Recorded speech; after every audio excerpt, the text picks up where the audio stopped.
அப்போது எடிசன் 3 மாதம் கூட ஸ்கூலுக்கு போகல.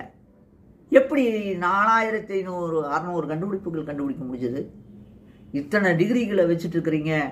காற்றுல இருக்கிற கார்பன் மோனாக்சைடு உங்களால் எடுக்க முடியுமா? ரஷ்யானாலேயோ அமெரிக்கானாலேயோ எடுக்க முடியுமா?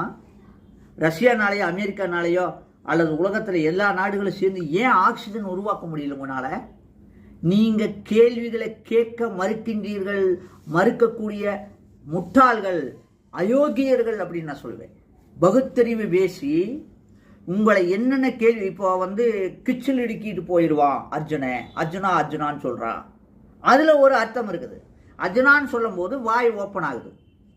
அப்போ ப்ரெஷர், ஏர் ப்ரெஷர் வாய் வழியாகவும் போகுது, காது வழியாகவும் போகுது. அப்போ ஈக்குவலைஸ் ஆகுதுன்னு பின்னாண்ட கண்டுபிடிக்கிறோம். அதுக்காக நாங்கள் 30,000 வருஷத்துக்கு முன்னாண்ட நாங்கள் விமானம் ஓட்டுனோம் அப்படின்னு மூட நம்பிக்கை